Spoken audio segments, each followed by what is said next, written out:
ndashaka no kukubwira ngo uyu munsi ntakagire ikintu kigutandukanya n'urukundo rw'Imana. Ibintu byose byakubaho ntabwo ari ibintu biba bitangiye kukuberaho bwa mbere, biba byarabaye, biba bibaho. Hari ibintu Imana izashyiraho, hari ukuntu Imana izagera, Imana izahagarana nawe igihe uzaba uri mukuri, ntabwo izagusiga, ntabwo izaguhana.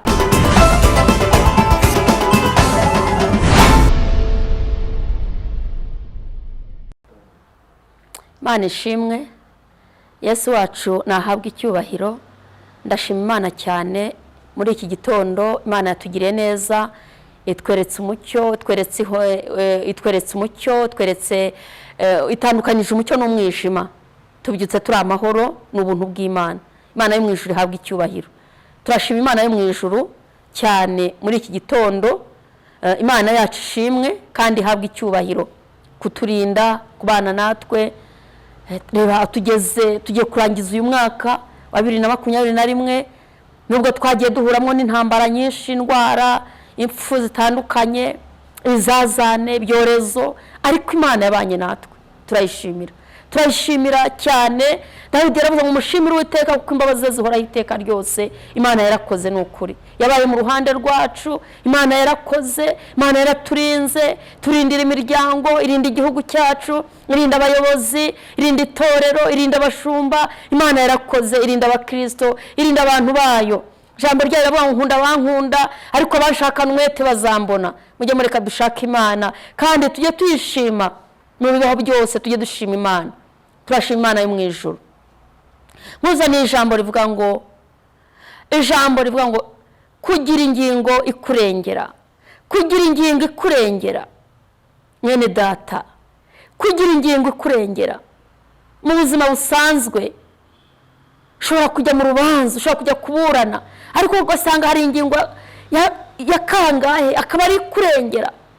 Kabanga ingingo iyi iravuga ngo, cyangwa se ikagutsinda, ugatsindwa n'ingingo ya kangahe. Uyu munsi rero hari ingingo yakurengera mu nzu y'Imana, hari ingingo yakurengera mu gakiza wahawe, hari ingingo yakurengera mu muhamagaro wawe, hari ingingo yakurengera mu ivugabutumwa, hari ingingo yakurengera mu bukristo bwawe uri mu nzu y'Imana. Ndashima Imana yo mu ijuru ko dufite ingingo iturengera. Tugira ingingo iturengera. Abatubanjirije bagira ingingo zibarengera, bityo bigatuma bakomeza gukora umurimo w'Imana, bigatuma bakomeza gukora umurimo w'Imana. Uwitwa Zakariya, Bibiliya imuhamiriza ko yari umukiranutsi, we n'umugore we ngo bari inyangamugayo. Iyo ni ingingo yabarengeye. Bari inyangamugayo mu nzu y'Imana ndetse no hanze, n'abakristo bari babizi.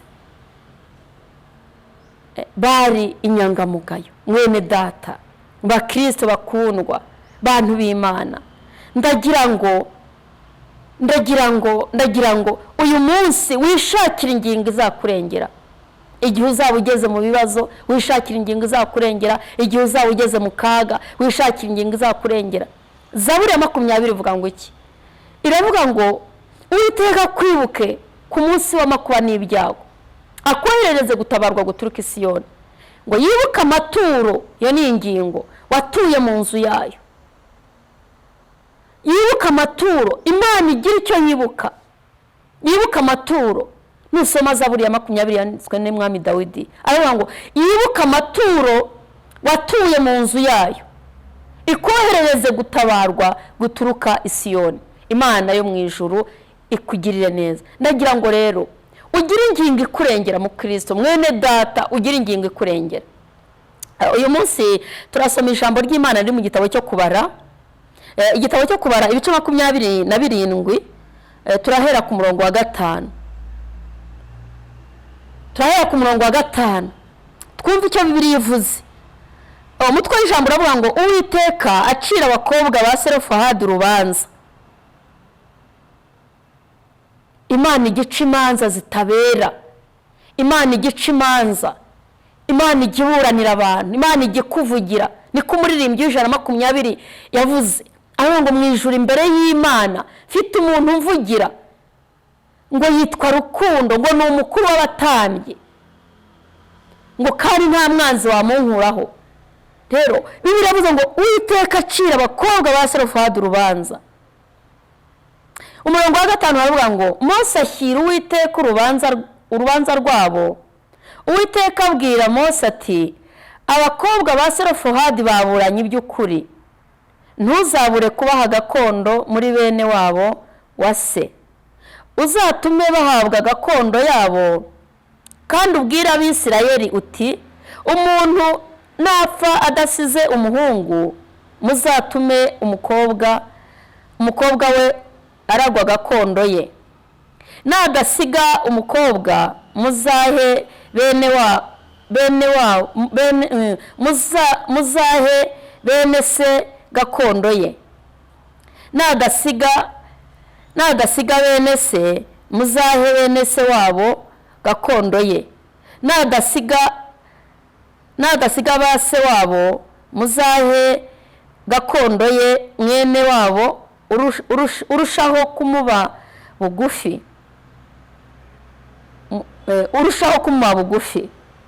Imana yo mu ijuru itugirire neza. Ahangaha Imana itanze itegeko. Mose ajyanye ikirego yari ashyikirijwe n'abakobwa ba Selofehadi, kuko Bibiliya yavuze ngo Uwiteka acira abakobwa ba Selofehadi urubanza. Abacira urubanza, bari bafite ikibazo, bari mu manza. Ariko ngo Mose bamushyiriye ikirego abo bakobwa ba Selofehadi, ngo arareba asanga atagishobora.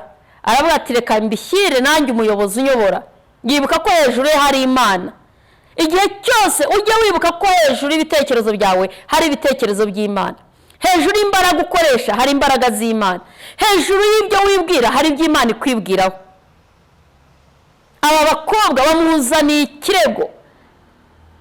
Mose arakirebye nk'umuyobozi w'Abisirayeli, aravuga ati ibyo ari byo byose ibyo abakobwa bavuga ndumva nabitega amatwi, ariko ntacyo narenzaho, reka mbishyire Imana, mbishyire Uwiteka barucira urubanza. Ngo aragenda abashyira ikirego, ashyira Imana ikirego cy'abakobwa ba Selofehadi. Hanyuma Uwiteka yumvise amagambo bavuze, ijambo ravuga ngo Uwiteka yavuga ngo abakobwa baburanye iby'ukuri, baburanye iby'ukuri, ibyo bavuze ni ukuri. Hari igihe Imana igutega amatwi usenga, ikagutega amatwi uvuga, yangize kumva amagambo yawe afite ukuri, Imana ikamanura marayika w'ubutabazi akihuta agakora. Kenshi uzasanga umuntu avuga ati jyewe narasenze nkiva imbere y'Imana, nahise numva telefone bampamagara, nahise numva umuntu ambwira ngo nza mpakazi, nahise mbona Imana iciriye inzira. Muri uyu mwaka 2021 natangiye mbwira Imana ngo Mana wanyubakiye urugo, ndabisengera, ariko nagiye kubona mbona umusore araje ambwira yuko ankunda. Hari igihe umuntu ajya imbere y'Imana, iyo dusenga Imana idutega amatwi. Ngo Mose ashyira abakobwa ashyira Uwiteka abakobwa urubanza rw'abakobwa ba Selofehadi. Ngo Uwiteka ngo abakobwa baburanye iby'ukuri, abitega amatwi. Imana itega amatwi amagambo Mose ayibwiye. Ariko ati hari abakobwa 5 b'umugabo witwa Selofehadi yarapfuye, ariko nta muhungu yabyaye, none bene wabo bagabanya ibintu, barashaka kubasezerera ngo bagabane, hanyuma umuryango wa Selofehadi 8 urangire. Ngo abitega amatwi. Kandi Mose yongeraho indi ngingo yamurengeye, aho ati kandi wa Selofehadi mu bantu twazanye tuvana muri Egiputa ntabwo yigeze aba umuntu mubi, yagendanye ukuri, yagendanye kwizera, nta mahugu yagiraga mu mutima we, nta manza, nta matiku, yari umuntu w'ukuri. Mu bantu bose nagiye nyobora, Selofehadi yari umuntu w'ukuri. Iyo yari ingingo yarengeye Mose, yari ingingo yarengeye abakobwa ba Selofehadi, yari ingingo bajyanye imbere y'Imana. Iyo ngingo niyo yatumye baburana iby'ukuri, niyo ngingo yatumye batsinda. Hanyuma ngo arangije baravuga bati ni ukuri. Uwiteka aravuga ngo abo bakobwa baburanye iby'ukuri, ntimuzabure kutabaha gakondo yabo. Umuntu napfa asize abakobwa, mujye mureka abakobwa baragwe ibyase. Birashoboka ko atazanabyara abakobwa, ntanabyare, bibaho si igitangaza. ntubaha Imana uri umukristo birashoboka, nta gitanga bibaho, nta kigeragezo kitari rusange. Ndashaka no kukubwira ngo uyu munsi ntakagire ikintu kigutandukanya n'urukundo rw'Imana. Ibintu byose byakubaho ntabwo ari ibintu biba bitangiye kukuberaho bwa mbere, biba byarabaye, biba bibaho kuri iyi si. Kuko muri ibi byavuze ngo nta mahoro yuzuye muri iyi si, ngo kiretse kwa Data ngo niho hasendereye amahoro. Ubwo rero ndagira ngo mwene data mu Kristo ugira iki utekereze uvuga ngo ni iyihe ngingo yandengera ndamutse ngeze mu kibazo, ni iyihe ngingo yandengera ndamutse ngeze mu kibazo, ndamutse ngiye imbere y'Imana. Niba abakobwa baraburanye, Mose akagenda akavuga ati Selofehadi nta cyaha yigeze akora mu Bisirayeli navanye muri Egiputa, nta cyaha yigeze akora, ni umukiranutsi. Mana, uyu Selofehadi n'igihe wamuyoboraga ndamuzi, yari umukristo wanjye, nta cyaha yigeze akora. Muri ba bantu bigumuye bakavuga ngo Mose yatinze, ntabwo dukomeza kubaho tutagira umuyobozi. Mose yari ku musozi wa Sinayi, Selofehadi ntabwo yari arimo, ahubwo we yapfuye ukwe, yazizurwa ikirago, ntabwo yigeze azira umujinya w'Imana. Bivuga ngo iyo yari ingingo yagombaga kurengera abana ba Selofehadi. Mwene data, ndagira ngo rero ukora iki utekereze neza mu mutima wawe, ese ni iki nakora kugira ngo mbone ingingo indengera? Biragusaba kugira imirimo myiza, biragusaba gukora neza, biragusaba kubaha Imana. Abakobwa ba Selofehadi baburanye iby'ukuri, ntimuzabure kutabaha gakondo yabo kandi bibere ihame Abisirayeli. Umuntu naramuka apfuye mu Bisirayeli mujye mubigenza muri. Hari ibintu Imana izashyiraho, hari ukuntu Imana izagera, Imana izahagarana nawe igihe uzaba uri mukuri, ntabwo izagusiga, ntabwo izaguhana. Mwene data mu Kristo, ndagira ngo uyu munsi wa none ugerageze ushaka Imana, ushaka ingingo izakurengera, uhagarare mu kuri. Selofehadi yakijijwe n'iki? Iri tegeko ry'Abisirayeli ryashyizweho mu by'ukuri kubera Selofehadi. Bamweretse Uwiteka, bamwereka imirimo Selofehadi yagiye akora ko ari umukiranutsi.